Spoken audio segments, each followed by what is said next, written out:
bienvenidos a este su espacio de Conectado con el Cielo. Es un gusto para este servidor poder encontrarnos nuevamente en un repaso más de la lección de escuela sabática. Hemos llegado a la lección número 4. Interesante tema: ver el rostro del orfebre. Tengamos una palabra de oración antes de profundizar a este impresionante estudio de esta semana que estuvo maravilloso. Padre que estás en los cielos, qué maravilloso tema, ver el rostro del orfebre. Sí es posible vivir sin pecado en este mundo. Y he allí la razón de las pruebas.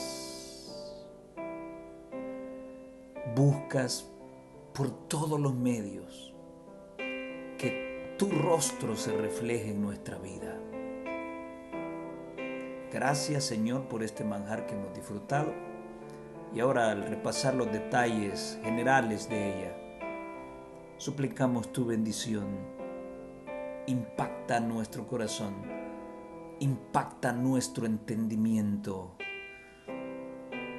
que de una vez por todas dejemos esos pensamientos derrotistas y podamos confiar en tu palabra que dice: todo lo puedo en Cristo que me fortalece.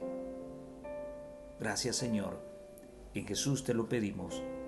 Amén y amén. Ver el rostro del orfebre. ¿Qué es un orfebre? Bueno, el diccionario de la lengua española dice que es una persona que tiene por oficio hacer o vender objetos artísticos, ya sea de oro, de plata o de cualquier material precioso. Puede hacerlo o también puede comercializarlo, ¿verdad? Puede venderlos. Había una historia muy bonita en la introducción de la lección el día sábado.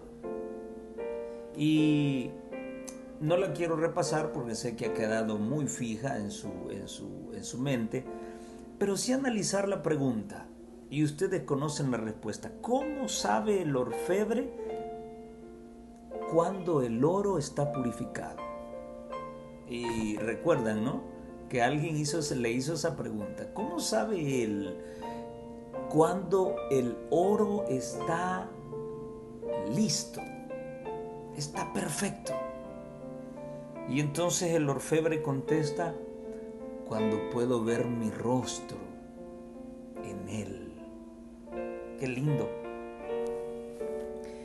Solamente cuando pasamos el crisol de Dios. No estoy muy de acuerdo con los crisoles de la vida, porque estamos claros, y lo hemos visto en esta lección, que hay crisoles donde nosotros nos metemos y hay crisoles donde Satanás nos mete y hay crisoles donde Dios nos mete, y tú ya sabes cuál es la intención. Entonces, podemos concluir que solamente cuando nosotros hemos transitado por los crisoles de Dios, será entonces cuando va a desarrollarse en nosotros un carácter semejante al de Cristo. Qué lindo esto. ¿Cuál es la finalidad de todo eso? Ser semejante a Cristo. Eso significa no tener nada que ver con el pecado. Aborrecer el pecado. No pecar más. Eso significa ser semejante a Jesús. Esta lección va dedicada verdaderamente a aquellos que siguen pensando que no existe esa generación sin pecado antes de que Jesús vuelva. Esta lección va dedicado para ese tipo de personas. Todo lo podemos en Cristo que nos fortalece. La lección se funda en 2 3:18.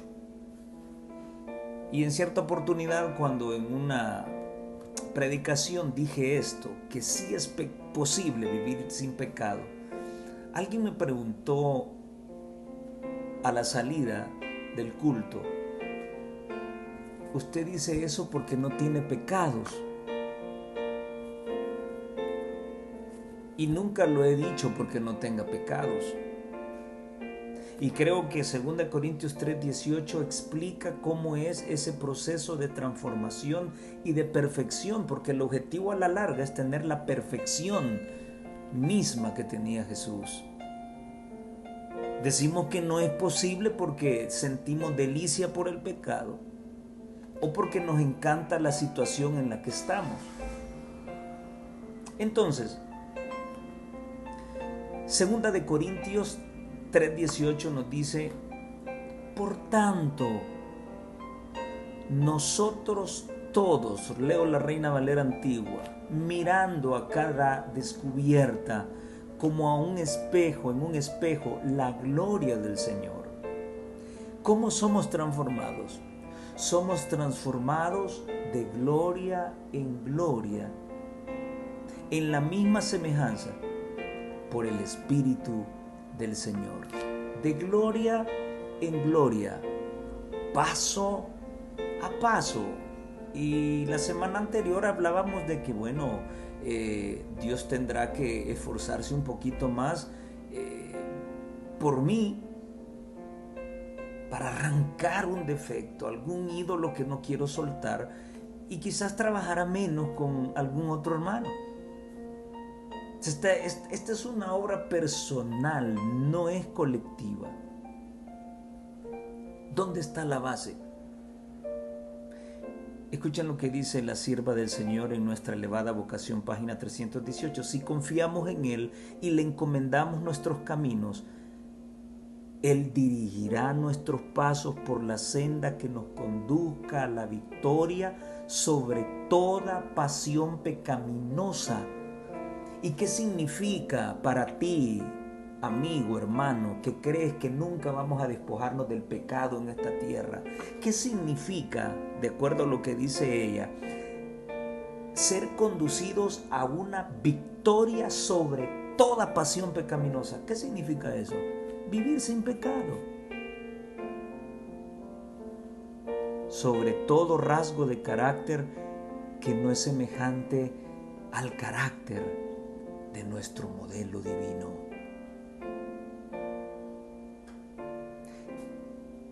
¿Cuál es el miedo? ¿Cuál es el dolor? ¿Cuál es la angustia al decir de que no podemos, o al escuchar que no podemos, o al escuchar que sí podemos vivir sin pecar en esta tierra? ¿Dónde está el problema? La Biblia lo menciona una y otra vez. La finalidad de la prueba, del crisol, es transformar nuestro carácter, volverlo más semejante a Jesús, hasta que lleguemos al momento en que vamos a aborrecer el pecado y dejaremos de pecar. Profundicemos más: a su imagen. Romanos 8:29 es la lección del día domingo. Porque a los que antes conoció, también predestinó, ojo con esta palabra, también predestinó para que fuesen hechos conformes a la imagen de su Hijo, para que Él sea el primogénito entre muchos hermanos. Fuimos predestinados para ser hechos conforme a la imagen de su Hijo. ¿Qué es predestinar?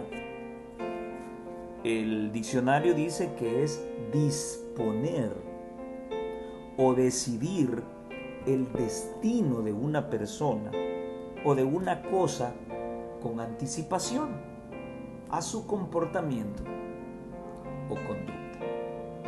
Muy bien. Para algunos que no conocen de las cosas del Señor, creen de que todos se van a salvar. ¿Por qué? Pues bueno, porque fue predestinación. O sea, Dios ya predestinó quiénes son los que van a salvarse y quiénes no. No es que todos se van a salvar, no. Los que se van a salvar es porque ya Dios les predestinó que se salvaran, y los que se van a perder ya Dios les predestinó a que se perdieran. Muchos piensan que Dios juega así, a la predestinación, y algunos sacan este texto que menciona que Él nos predestinó para que fuésemos hechos conforme a la imagen de su Hijo. Ahora, ¿cómo trata Dios con nosotros? ¿Cuál es la realidad? El Señor tira sus líneas. El Señor ha fijado, ha predestinado un camino para mí. Sí, pero si esto lo tomo como los demás piensan, entonces parece ser de que yo soy un robot. Porque Dios me ha programado para yo andar en ese lugar. No tengo criterio propio, no tengo libertad de elección, no tengo libre albedrío, y entonces esto estaría en contra de lo que ocurrió en Génesis. ¿Cómo Dios me predestina? Dios cruza la línea por donde debo andar. Él la cruza. Pero soy yo quien decide si ando sobre ella o no. Él predestina esa senda, pero yo dirijo andarla o no. Es una decisión personal. No sé si me dé a entender. Dios no juega los dados. O sea, Jaime, tú conociste al Señor en el año 1982, ¿sí? O sea, yo ya había predestinado que tú llegaras ahí. Bueno, ¿cómo llegué? No sé.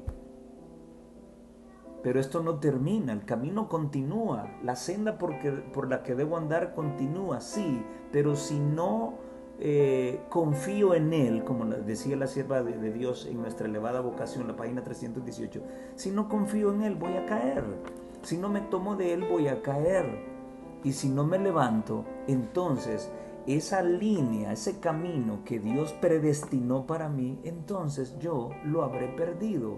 ¿Pero por qué? ¿Porque Él no quiso salvarme? No, porque yo no quise andar sobre su senda. ¿Recuerdan cuando el Señor dijo, Jerusalén, Jerusalén, que matas a los profetas y a todos los que te son enviados? ¿Cómo quise, ahí viene la predestinación, cómo quise yo recogerlos a ustedes como la gallina recoge a los polluelos? Pero ¿qué pasó? Ellos no quisieron. O sea, a la larga se cumplió lo que Dios había predestinado. No, pero no porque Él fallara, sino porque el pueblo judío decidió no caminar. Y aquí viene lo hermoso de la fe. Por eso es que la fe de todos los patriarcas y todos los profetas es un ejemplo importantísimo para nosotros. Lo que significa andar por voluntad propia, o sea, Dios me traza la senda, pero yo decido si camino en ella o no. Y esa decisión será positiva de acuerdo al grado de apertura que mi corazón tenga para el Espíritu Santo. ¡Qué precioso! Dios hizo al hombre conforme a su imagen, nos decía el autor de la lección, según Génesis 1:27. Una imagen que ya sabemos que el pecado se encargó en corromper, según Romanos 3, del 10 al 19. Pero entonces, como Dios ha predestinado un camino para nosotros, ser semejantes a Jesús, Dios desea restaurarnos a nuestro estado original. Si sometemos nuestra vida a su Espíritu Santo, entonces esa restauración, esa transformación será posible, según lo presenta Romanos 8:29. Dios construyó una senda. Adán y Eva decidieron irse por otro camino. Pero por eso envió a su Hijo para enseñarnos cómo vivir de acuerdo a su ley, cómo vivir sin pecado. Y todos los que confíen en su Espíritu Santo alcanzarán la victoria sobre el pecado y sobre su propio carácter. Y el carácter de Jesús finalmente será impreso en cada uno de ellos. Había, si no mal recuerdo, había un trozo del deseo de todas las gentes en la página número 626, donde la sierva de Dios decía lo siguiente, y es lo que vamos a analizar hoy. La misma imagen de Dios, eso creo que hay que subrayarlo, la misma imagen de Dios debe reproducirse en la humanidad. El honor de Dios, el honor de Cristo está comprometido en la perfección del carácter de su pueblo. ¿Qué es lo que está en juego cuando tú decides querer perfeccionar tu pecado, tu carácter, o no querer perfeccionarlo? ¿Qué es lo que está en juego?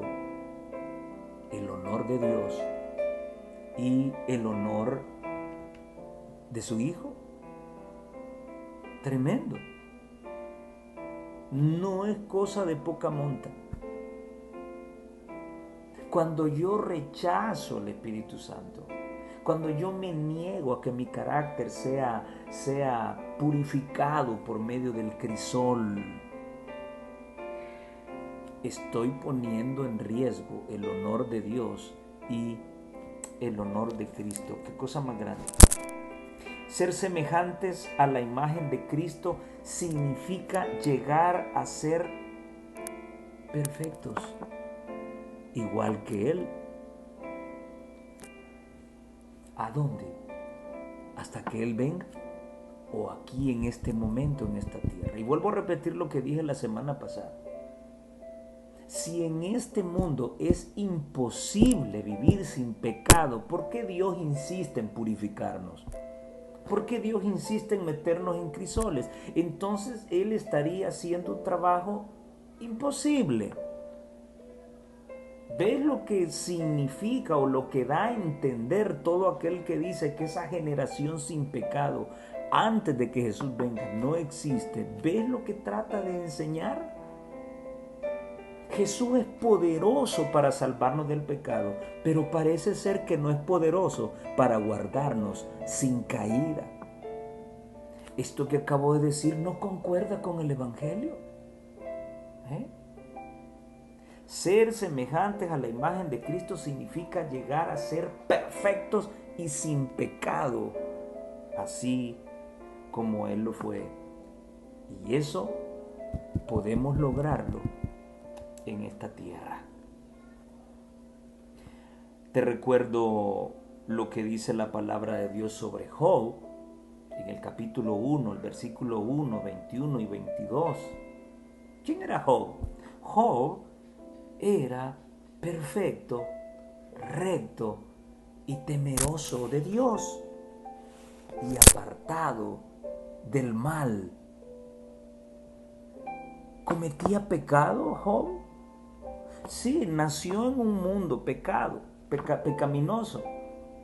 Traía sobre sí la naturaleza pecaminosa. Sí, pero él se tomó de Dios, él confió en su espíritu y dejó de pecar. Y por eso Dios lo cataloga como un hombre perfecto, recto, temeroso de Dios y apartado del mal. Si estás apartado del mal es porque no cometes pecado. Todo lo que haces es bueno. Y qué tremendo ejemplo el de Job. ¿Cómo es posible que Dios permitiera que ese hombre fuera probado si no había problemas en su vida? Era apartado del mal. Era perfecto, recto. Sin embargo, Dios permitió que Satanás le tocara, porque Dios quería darle una lección a Satanás. Dios quería demostrarle a Satanás que Él no predestina obligatoriamente la salvación de alguien.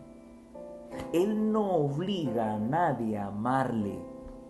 Amar hasta el día de hoy sigue siendo una decisión.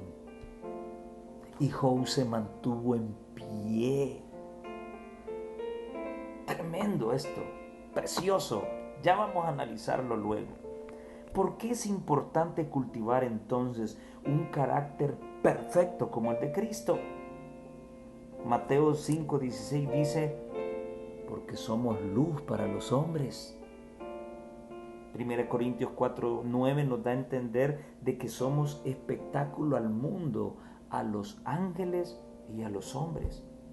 Y Efesios 3:10 dice de que somos testimonio a principados y potestades celestiales. Por eso es que es importante que este carácter se asemeje al de Cristo.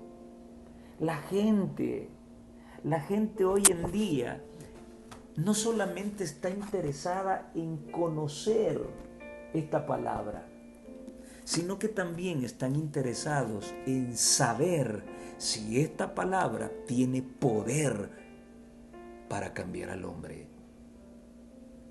Pero ¿cuántas veces damos un estudio bíblico con el corazón destruido? En lugar de irradiar la luz del cielo, el carácter de Cristo, irradiamos otra cosa. ¿No será que por eso muchas veces nuestros resultados evangélicos no son efectivos?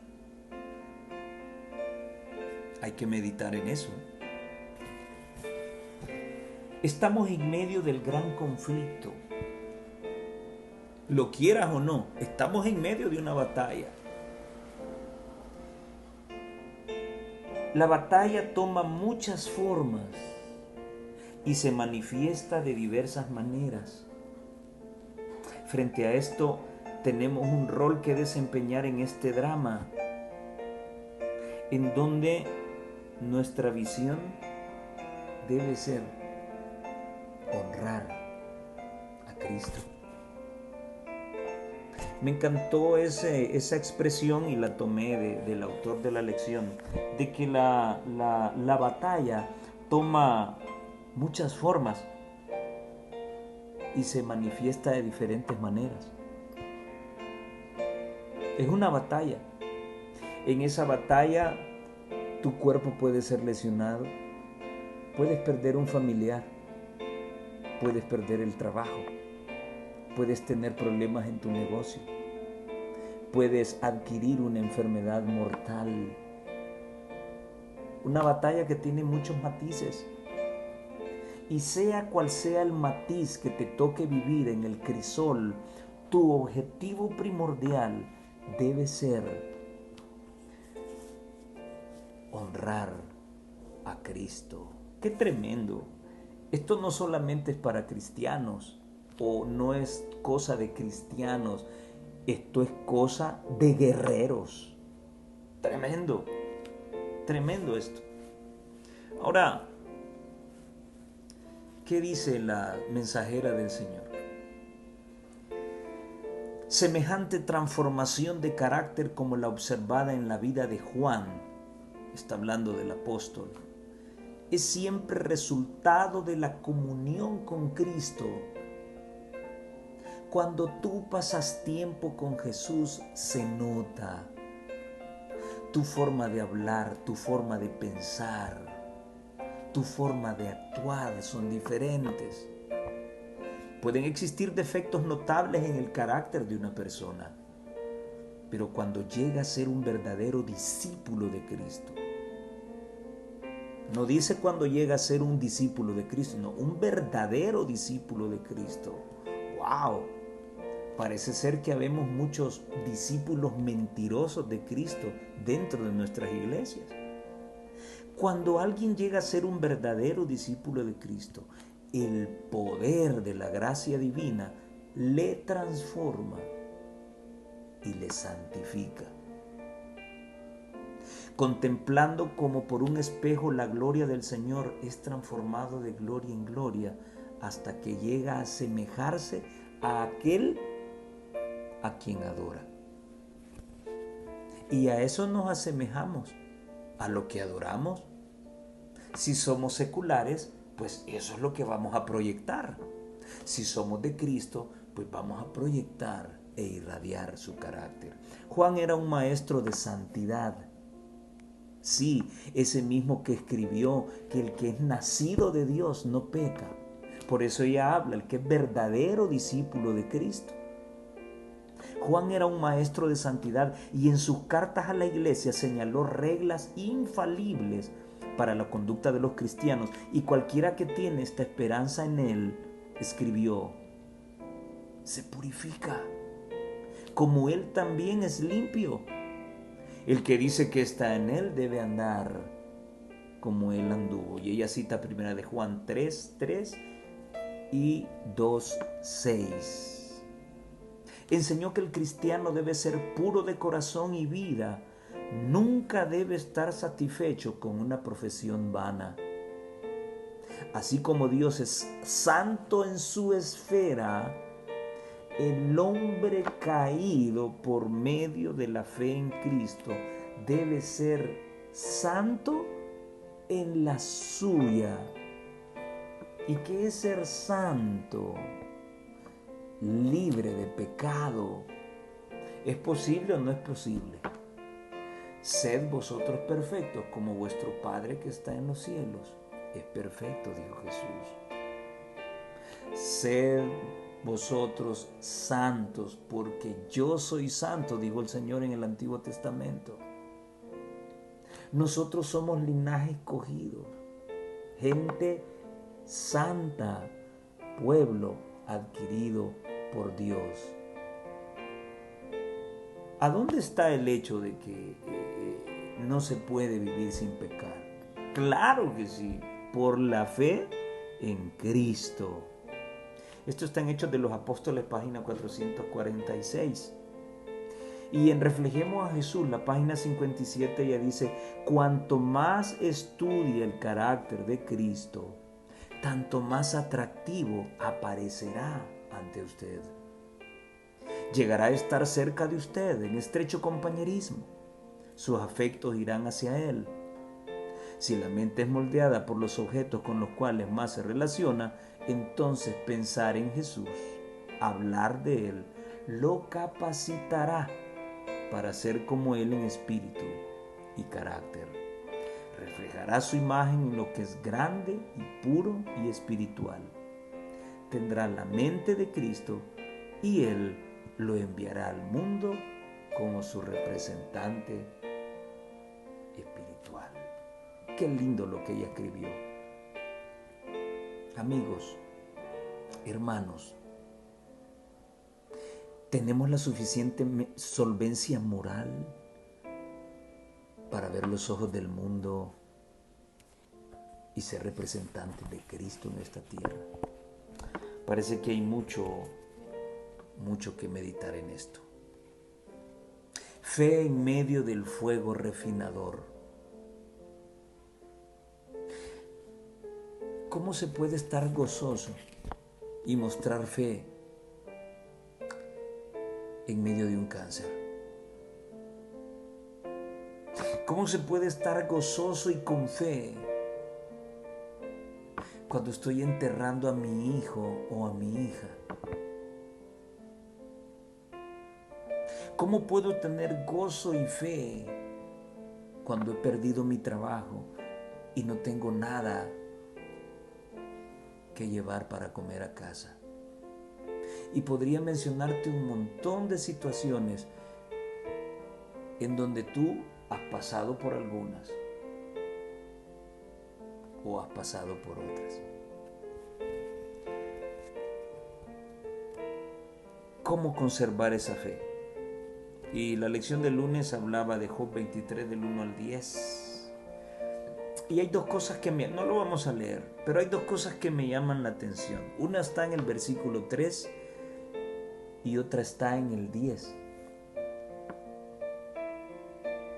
Has estado en medio de una situación apremiante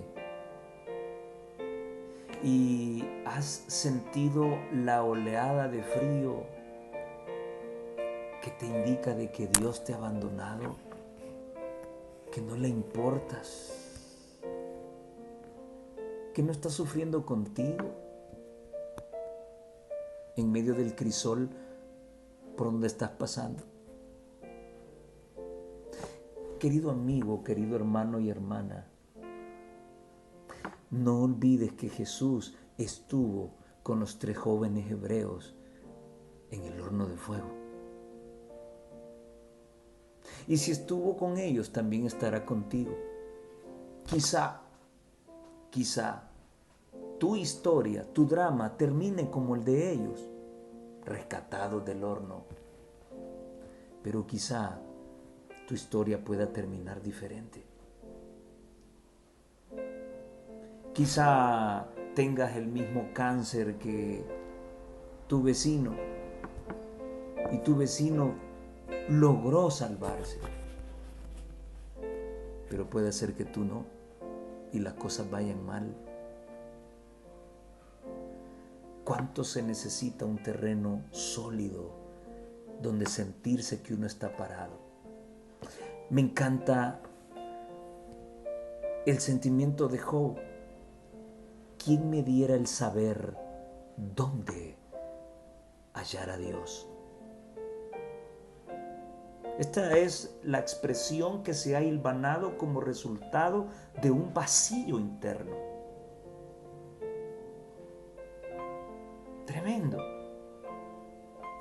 Cuando pasas por la prueba necesitas un abrazo caluroso, algo que te impacte y que te diga: Dios está contigo. ¿Quién me diera el saber dónde hallar a Dios? Y me encanta cómo responde esto en el versículo 10. Estoy pasando por un momento difícil, me imagino que Job dijo. No toco terreno sólido. Quisiera tocar a Dios. ¿Alguien podría decirme dónde puedo encontrarlo? Mas Él conoció mi camino, dice Job. Me probará y saldré como oro. ¡Qué maravilloso! ¡Qué lindo esto! Job no sabía nada de lo que sucedía en su prueba. Sus ojos no estaban fijos en lo oculto. Su mirada estaba puesta en el invisible. Estaba seguro que si se aferraba a Dios, brillaría como el oro. Por lo tanto, soportó la prueba. El calor de Dios es inexplicable. Aunque no lo entendamos, Dios puede usar las cosas que a mí me causan dolor porque Él busca 3 cosas en mí. La primera, refinarme. La segunda, purificarme. Y la tercera, resaltar su imagen en mi carácter. Inexplicable los crisoles que usa.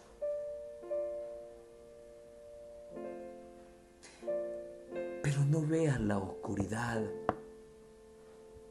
aunque no sientas terreno sólido, aunque quieras agarrarte de algo, pero solamente sientes el aire. Aprende a confiar en el invisible. Y no te lo digo porque yo soy el ejemplo cúlmine de esto. No, yo también estoy aprendiendo a confiar en el invisible. Porque eso inexplicable e incomprensible es el crisol que Dios usa para refinarme, purificarme y resaltar su imagen en mi carácter al final de la prueba.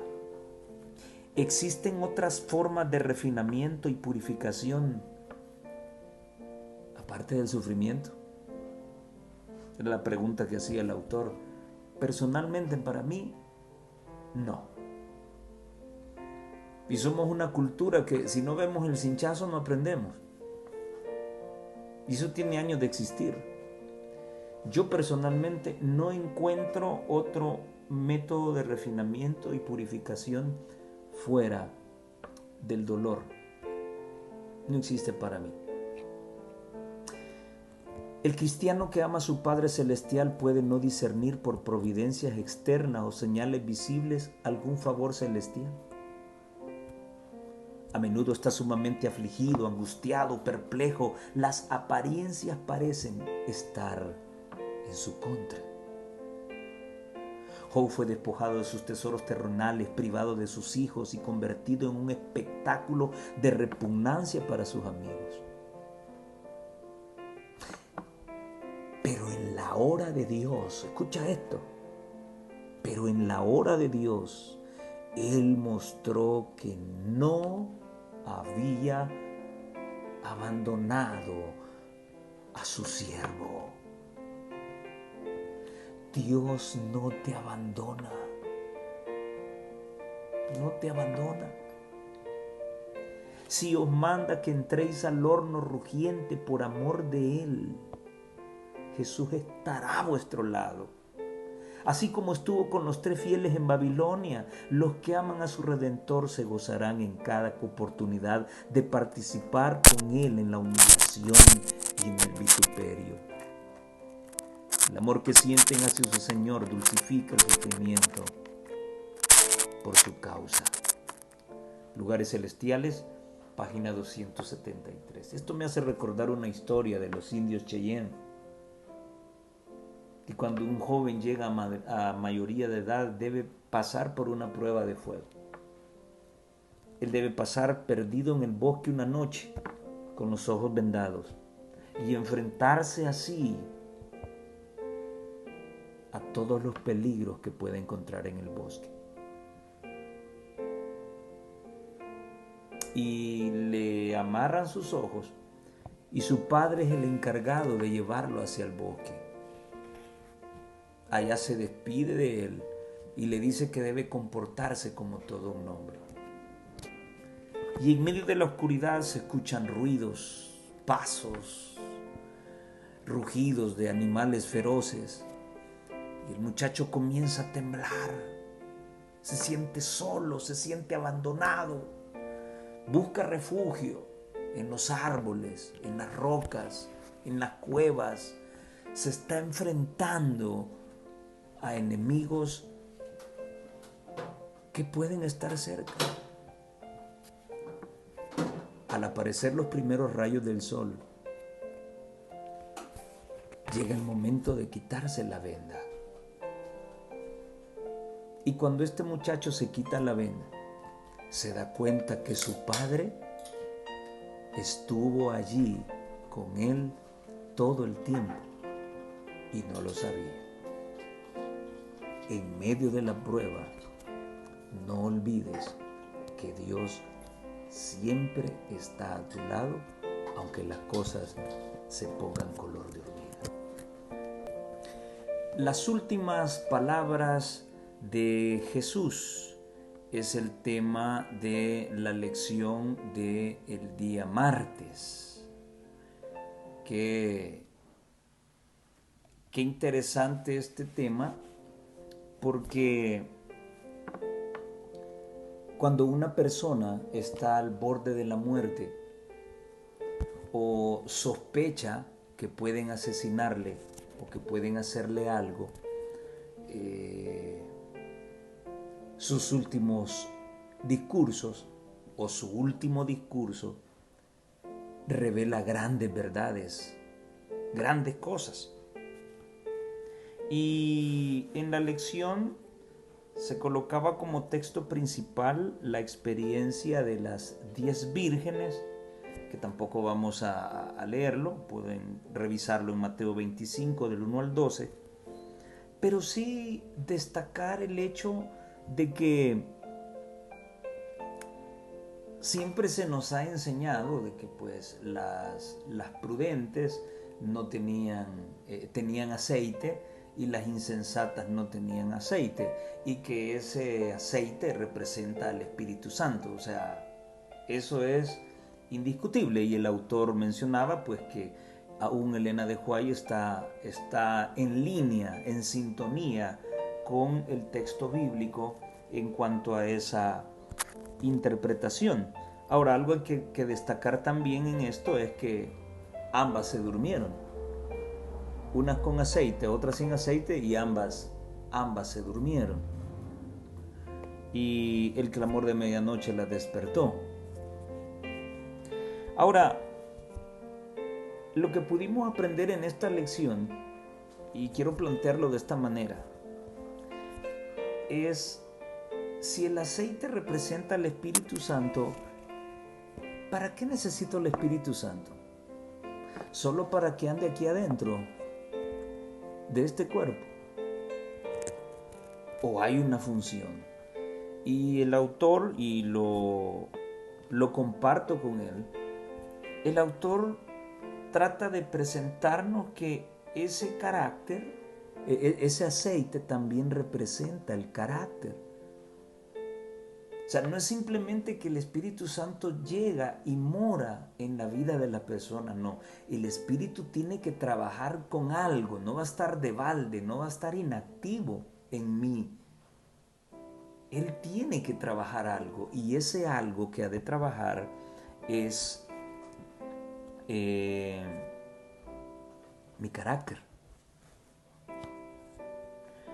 Luego Mateo 25 del 31 al 46 menciona la separación entre las ovejas y los cabritos. La separación es en base a las obras, aunque sabemos que la salvación no es por obras. Pero, a pesar de conocer eso, las obras son un parámetro que me indica el grado de la presencia de Dios en mi vida.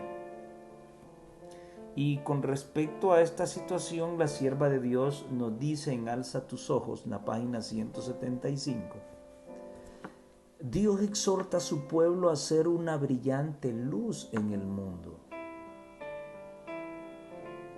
Una luz que brille en medio de las tinieblas del pecado. Y aquí viene otro punto interesante para aquellos que dicen que y fundamentan que esa generación sin pecado antes de que Cristo venga no existe. Entonces le pregunto a los que piensan así, entonces ¿cómo es posible que si yo nunca voy a librarme del pecado, eso significa que en cualquier momento puedo caer, ¿sí? ¿Cómo voy a brillar? ¿Cómo voy a brillar yo en medio de las tinieblas del pecado si el pecado está en mí? ¿Será posible que yo pueda brillar? Definitivamente que no. Para ser luz, debo alejarme del pecado. Ahora, no estoy diciendo que no tenemos pecado, no estoy diciendo eso, no estoy diciendo que es posible vivir sin pecado en esta tierra. Hay mucho que trabajar, transformarnos de gloria en gloria, pero sí es posible. Y también dije la semana pasada que este evangelio fue diseñado para no caer. Y mencionamos lo que dijo este Juan, que fue transformado, y lo leímos hace un rato. ¿sí? Esta cosa os escribo, hijitos míos, para que no pequéis. Esa es la mentalidad del apóstol. Ahora, entendiendo que no todos tienen la fortaleza espiritual que él tiene y la santidad que él tiene, pues dice, pero si alguno cae, abogado tenemos para con el Padre. Sí, pero ¿cuál sigue siendo el principio? ¿Ah? No pecar. Yo tampoco te condeno, le dice Jesús a la mujer, vete y no peques más. Y el mismo Juan escribió, el que es nacido de Dios no peca, porque la simiente de Dios está en él, esa simiente es Cristo, y no puede pecar. Qué interesante. Dios exhorta a su pueblo a ser una brillante luz en el mundo, una luz que brille en medio de las tinieblas del pecado. Tiene su recompensa vivir la vida del dador de la vida. Él anduvo haciendo bienes.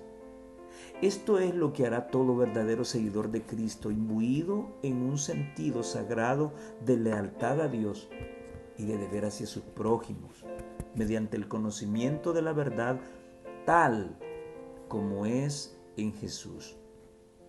Los cristianos deben crecer en gracia, acercándose constantemente a la perfección del carácter, dice ella, constantemente, paso a paso, de gloria en gloria, acercándose a la perfección del carácter y tener un carácter perfecto como el de Enoc, como el de Job, como el de Noé y el de tantos patriarcas y profetas, significa no tener pecado. Yo no sé dónde está la dificultad.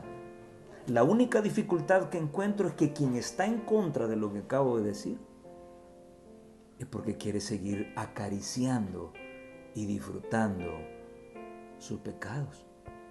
Qué tremendo, qué tremendo.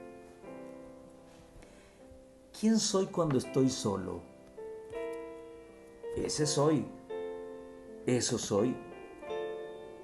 No soy lo que algunos de mis hermanos ven sábado a sábado en mí o cada día de culto.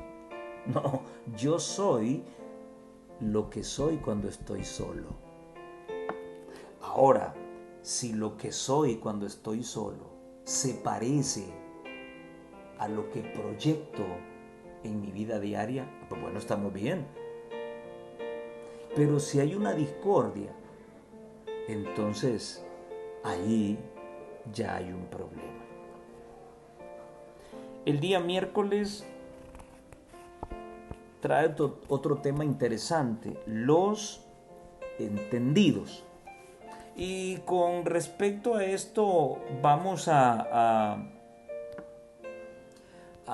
analizar, y no vamos a entrar en los detalles proféticos que hay muchos, y hay un tema muy importante en esta cita, Daniel 12 del 1 al 10, con respecto a las resurrecciones especiales. Ahora, acá la intención no es esa, tratar los detalles proféticos, sino enfocarnos en lo que la lección menciona. Por ejemplo, ¿cuál es el contexto? Dice el autor. Vamos a analizar 4 preguntas que él hace. ¿Cuál es el contexto de Daniel capítulo 12, del 1 al 10? Bueno, voy a compartir mi apreciación personal. El contexto de Daniel 12, del 1 al 10, es el contexto del tiempo de angustia, cual nunca fue. Evento que ocurrirá antes de la venida de Cristo. Ese es el contexto de todo esto. Porque el tiempo de angustia, o ese tiempo de angustia de Jacob, será la gran prueba para el pueblo de Dios. En ese tiempo de angustia se verificará quiénes son los que están de parte de Dios y quiénes no lo están. Y aquí entran otra cantidad de textos que vuelven a acentuar, vuelven a asegurar de que sí existirá una generación sin pecado antes que Cristo venga. Muy bien. El que sea justo, siga justo todavía. El que es injusto, practique la injusticia. El que es corrupto, siga en su corrupción. El que es santo, siga santo. Hay una diferenciación. Tremendo. Y de eso habla la lección del miércoles. Entonces, ¿cuál es el contexto? El contexto de Daniel 12 es el contexto del tiempo de angustia, cual nunca fue. Ahora, el detonante que da inicio al tiempo del fin es el levantamiento de Miguel. Ya sabemos que Miguel es el gran príncipe, o sea, ese arcángel que no es otro más que nuestro Señor Jesucristo. Ese Miguel está de parte del lado del pueblo de Dios. Y cuando Miguel se levanta, entonces inicia ese tiempo de angustia cual nunca fue. En aquel tiempo, marcado como tiempo de angustia cual nunca fue, como resultado del levantamiento de Miguel o de Cristo, el pueblo de Dios será libertado. Interesante. ¿Quiénes conforman ese pueblo que será libertado? Y la misma Biblia lo dice, los que se hayan escritos en el libro. ¿Y quiénes son esos? Los 144,000. Interesante. Un tiempo de angustia que terminará de quitar las asperezas del carácter y preparará a un grupo de hijos de Dios que estarán vivos cuando Jesús vuelva, los preparará para encontrarse con Cristo sin pecado.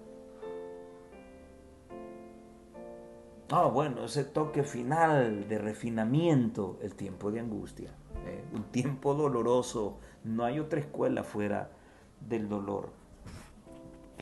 ¿A qué época de la historia de la tierra hace referencia Daniel capítulo 12? Bueno, estamos hablando del tiempo del fin. Estamos hablando de lo que esperamos como pueblo.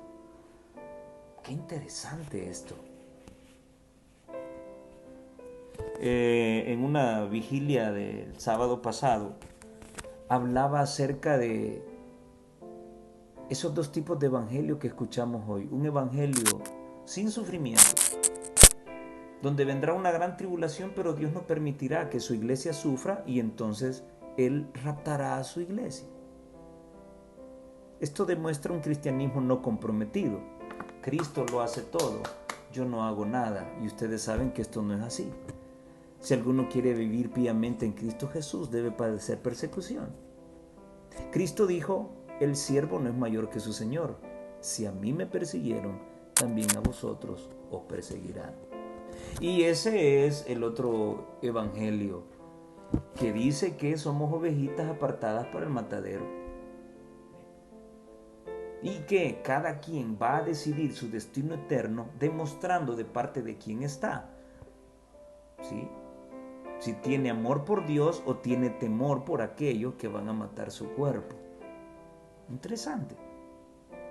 Entonces, esa época de la historia de las tierras, estoy compartiendo mi interpretación, se refiere a ese tiempo de angustia que es previo a la venida del Señor. Ahora, ¿qué podemos entrever en estos versículos sobre el carácter del pueblo de Dios en esa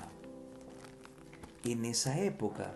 Entonces ocurre algo interesante, maravilloso, que lo encontramos en el versículo número 10.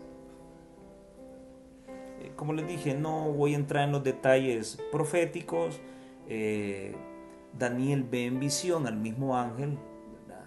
Del capítulo 10, y ve a otros dos ángeles que platican con este ángel que estaba sobre el río, y de que ese varón vestido de lino era el mismo del capítulo 10. Y ¿cuál será el fin de estas cosas? O sea, nos estamos situando en el tiempo del fin, para el tiempo del fin, donde va a desarrollarse ese tiempo de angustia. Y el versículo 10 dice, muchos, y aquí vamos a entrever cuál es el carácter del pueblo de Dios en esa época. Muchos serán limpios. ¿Qué serán? Limpios. Y estar limpio delante de Dios, ¿qué significa? Estar sin pecado. Muchos serán limpios y emblanquecidos y purificados. ¿Por qué? La pregunta es ¿por qué? Porque vienen de un tiempo de angustia cual nunca fue. Y por lo tanto serán libertados finalmente del pecado. ¿Por qué? Porque muchos serán limpios y emblanquecidos y purificados. Y aquí viene la dualidad, que es la otra pregunta que hace el autor en la lección. ¿Qué características se le atribuyen en contraste a los impíos? Bueno, mientras el pueblo de Dios es limpio, es emblanquecido y purificado, los impíos van a seguir en sus pecados, procederán impíamente. Y ninguno de los impíos entenderá. Pero los entendidos comprenderán. ¿Qué comprenderán? Y bueno, voy a tomar como ejemplo esto. Y en medio del crisol, más o menos así son los crisoles de porcelana, y en medio del crisol, ¿qué es lo que voy a entender cuando Dios me meta aquí? ¿Qué es lo que voy a entender para ser clasificado como entendido según Apocalipsis 12:10? Voy a entender la santidad de Dios, la hermosura de la santidad de Dios. Y la única manera de entenderlo es aquí adentro. Voy a poder comprender cuánto exige Dios de mí. Decir de que Cristo lo hizo todo y yo no tengo que hacer nada, eso no es compatible con el verdadero evangelio de Cristo. Hay una gran obra que hacer. Número 1, abrir el corazón. Si lo abro es porque amo. ¿Puede abrir Dios mi corazón a la fuerza? Claro que sí, es Dios. Pero ¿cómo sabría Él que yo le amo? Imposible. Hay libertad, hay libre albedrío, ¿sí? Van a cambiar los que se dejen cambiar. Los que no quieran, entonces se van a meter en problemas. No habrán comprendido la hermosura de la santidad de Dios. ¿Recuerdan la experiencia de Pedro, que no quería que Jesús le lavara los pies? Es necesario que así sea, le dijo Jesús. Interesante. Si tú fuerzas esa obra de purificación, entonces no serás entendido. Y si no eres entendido, entonces corres el riesgo de perderte. Por eso Dios te mete aquí al crisol. Y en medio del sufrimiento, entiendes que Dios quiere cambiar algo de ti. Porque sin santidad nadie verá al Señor. ¿Y dónde se aprende la santidad, señores, que están en contra de esa generación sin pecado antes de que Cristo venga? ¿Dónde se va a adquirir esa santidad? ¿Cuando Cristo venga o aquí en la tierra? Aquí. ¿Quieres ser un entendido? Pues bueno, sabes lo que debes hacer. Someterte. Eso es todo. Someterse. Ante nosotros tenemos el ejemplo supremo y más santo, dice la sierva del Señor, en Exaltada Jesús, página 285. Jesús fue impecable, tanto en pensamiento como en palabra y acción. Tremendo. La perfección caracterizaba a todo lo que hacía. ¿Qué es lo que caracterizaba a Cristo con todo lo que hacía? Su perfección. Mientras nos señala la senda marcada por Él, mira qué interesante, mientras nos señala la senda marcada por Él. ¿Cuál es esa senda? Impecable, no pensamientos malos ni acciones malas. Esa es la senda que Él nos marcó. Mientras nos señala la senda marcada por Él, nos dice: si alguno quiere venir en pos de mí, niéguese a sí mismo y tome su cruz y sígame. Facilito. ¿Dónde está la ecuación matemática? ¿Dónde? ¿Dónde está el cálculo aquí?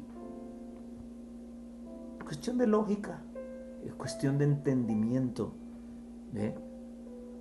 ¿Quieres ser tú uno de los entendidos de Daniel capítulo 12, versículo 10? Pues bueno, ahí está. Entiende cuál es la senda que Cristo ha marcado para que la sigas.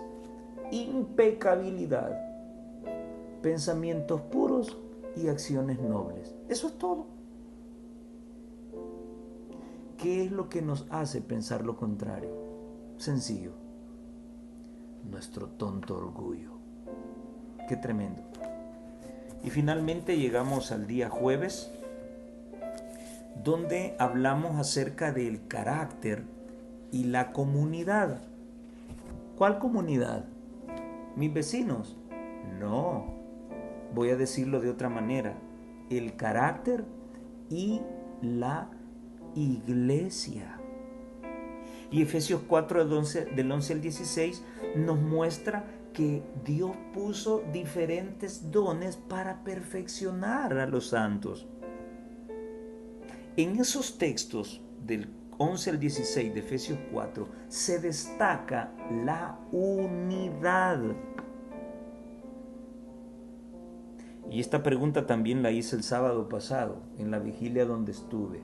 ¿Estamos unidos como adventistas del séptimo día hoy en nuestro tiempo? ¿Estamos unidos? ¿Estamos unidos? Que todos tengamos una cartilla que leemos en 4 trimestres. ¿Eso es estar unidos? Que seamos divididos en distritos y que tengamos una unión, una asociación, una conferencia, una misión. ¿Eso es estar unidos? ¿Estamos unidos? Lamentablemente no, querido que me escuchas. Y te voy a poner unos ejemplos. Algunos gustan del mensaje de los 3 ángeles y saben que ese es el mensaje que debe estar siendo predicado hoy en día. Otros no gustan de ese mensaje. Gustan más del amor. El mismo mensaje evangélico. Para esos que aman el mensaje del tercer ángel, será un gusto ir a compartir el conflicto de los siglos durante el 2023 y 2024. Y al otro grupo que no les gusta el mensaje de los 3 ángeles, va a ser un dolor ir a repartir ese libro. Es más, ni van a participar en repartir ese libro. ¿Estamos unidos? No. ¿Y qué con el tema de la ordenación de la mujer como anciana y pastora? ¿Se puede o no se puede? La iglesia está dividida. Hay un grupo que dice que sí, hay otro grupo que dice que no. Acabamos de pasar la sesión de la conferencia general. El pastor Ted Wilson fue reelecto nuevamente. Muchos dicen que no es reelección. Sí es una reelección. Fue reelecto nuevamente. ¿Y fue masiva? ¿Todos votaron por él? No. Hubieron 441 personas que no estaban de acuerdo con él. ¿Estamos divididos?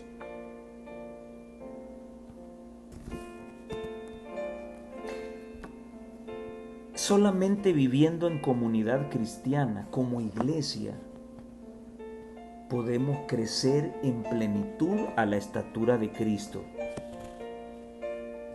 ¿Ves qué peligroso es no estar unidos? Bueno, ¿y quién tiene la razón? ¿Los que están a favor de la ordenación o los que no estamos a favor de la ordenación? ¿Y quiénes tienen la razón? ¿Los que dicen que el mensaje que debe estarse predicando es el de los 3 ángeles o otra cosa como dice el otro sector? ¿Quién tiene la razón? No estamos unidos. ¿Y cuál es el peligro de esto? El peligro es que no podemos crecer a la estatura de Cristo. Independientemente cuáles sean los problemas o los ejemplos que muestran que no estamos unidos, hay una verdad real. Hemos comenzado a cuestionar el texto bíblico. Hemos comenzado a pensar que la iglesia no necesita el don profético. Tremendo. No estamos listos para crecer a la estatura de Cristo. Es por eso que para lograr la unidad, Dios utilizará un método maravilloso. Y ese método se llama zarandeo. ¡Wow! ¿Qué debe suceder antes de que la plenitud de Cristo se pueda revelar en la iglesia? El versículo 13 de Efesios 4 nos da a entender que son 2 cosas.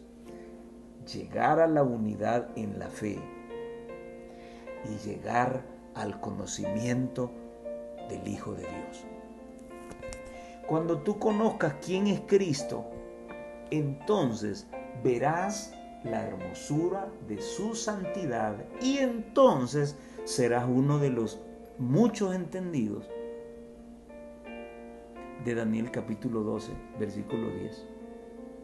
Entonces, antes de crecer en la plenitud de Cristo, ¿qué necesitamos? Unirnos en la fe y unirnos en el conocimiento del Hijo de Dios. ¿Para qué? En primer lugar, para no ser llevados para allá y para acá por todo viento de doctrina. ¿Y quién provoca eso? La habilidad engañosa de los hombres que emplean con mucha astucia las artimañas del error. Y el error es más fácil identificarlo cuando tú no eres nadie importante en la iglesia. Ejemplo, este servidor. Si yo digo algo que está fuera de nuestra doctrina, es fácil anularme.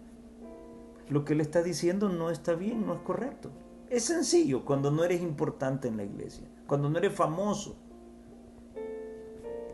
Pero cuando tienes credenciales, cuando tienes el poder de legislar y comienzas a utilizar el engaño como artimaña para enseñar cosas que van mezcladas con verdad y con mentira, eso es peligroso y eso es lo que está ocurriendo hoy en nuestra iglesia. Tremendo. Hay muchos que tienen el poder de legislar y liderar y están enseñando otras cosas y nadie les dice nada. Tremendo. Como iglesia hemos recibido dones para alumbrar al cuerpo de Cristo y fortalecerlo a fin de ganar a los incrédulos a través de un testimonio vivo. Pero en el futuro hay decisiones importantes por tomar que decidirán nuestro destino eterno. Y esas decisiones serán individuales.